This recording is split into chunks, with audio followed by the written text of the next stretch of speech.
In the heart of a golden summer where the breeze danced lazily across lotus ponds and sunbeams filtered like honey through mango trees, there was a little duckling named Dolly. Dolly was not your average duckling. He was curious, wide-eyed, and obsessed with anything purple. And nothing, absolutely nothing, was more purple and delicious than Falsa. The Falsa fruit, tiny and jewel-like, sparkled like amethyst in the sun. Grown on thorny bushes in the corner of Grandma Mina's orchard, it was the crown jewel of summer. Treat sour, sweet, and perfectly chilled, Falsa juice was like a song that sang on your tongue. Oh, the sun is high, the lawns are dry, and Dolly's feet go tap, tap, tap, looking for a trip so cool and sweet to fill his little summer gap.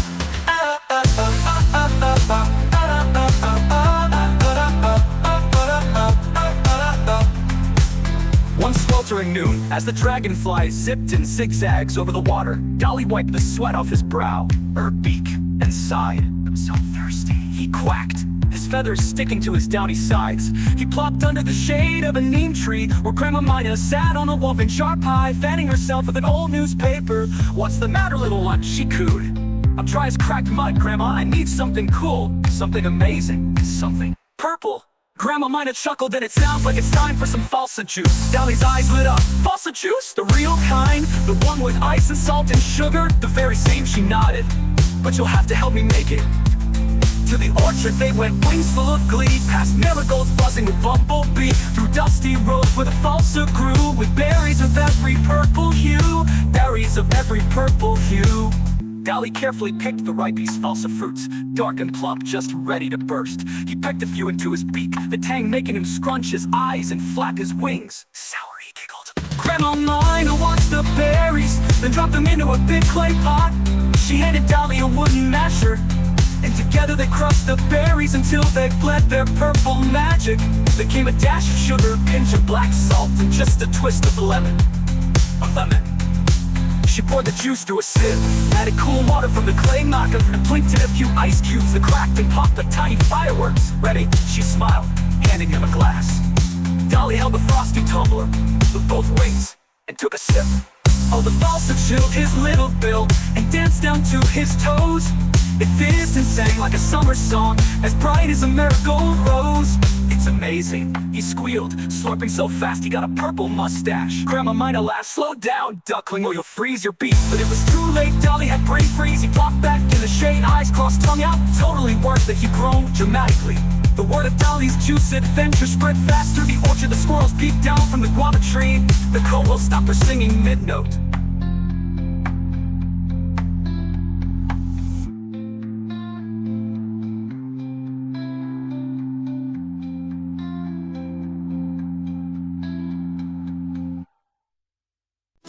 Even the shy tortoise peeked out from his shell.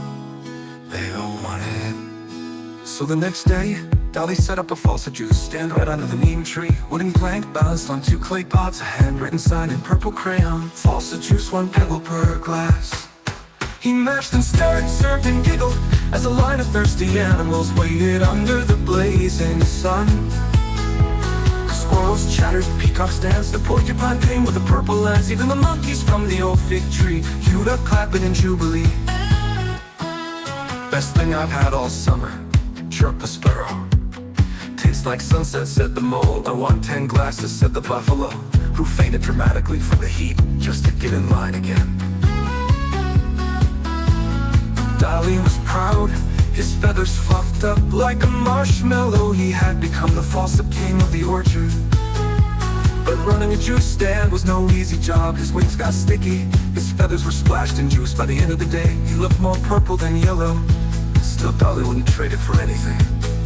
As the sun dipped low and the shadows stretched like sleepy cats, Grandma Mina brought out a little surprise. A frozen Falsa pop made just for him. When the work is done and the day is slow and the breeze begins to gently blow, there's nothing better, we all agree, than Falsa juice beneath a tree. That night, under a blanket of stars and the soft creak of fireflies flitting past, Dolly leaned back with a full belly and a purple tongue. "I think this was the best day ever," he murmured. Grandma Mina kissed the top of his head it's just the start of summer. So if you find a day too hot to bear, with burning skies and sizzling hair, just waddle down to the orchard fair, where a duckling serves with love and care. He'll hand you a glass with a purple smile that cools your wings and rests your miles. A summer sip so bold and bright, Falsa dreams in every bite.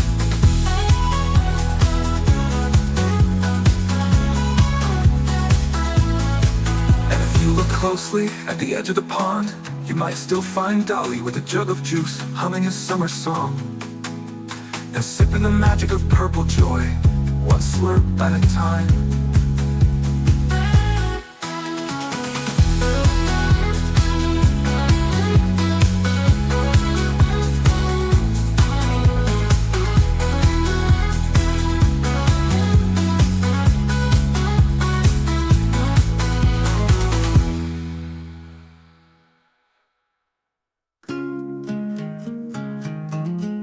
Best thing I've had all summer, chirped the sparrow. Tastes like sunset, said the mole. I want 10 glasses, said the buffalo, who fainted dramatically from the heat just to get in line again. Dolly was proud, his feathers fluffed up like a marshmallow. He had become the Falsa king of the orchard. But running a juice stand was no easy job. His wings got sticky, his feathers were splashed in juice. By the end of the day, he looked more purple than yellow. Still, Dolly wouldn't trade it for anything. As the sun dipped low and the shadows stretched like sleepy cats, Grandma might have brought out a little surprise, a frozen Falsa pop made just for him. Oh, ooh. When the work is done and the day is slow and the breeze begins to gently blow,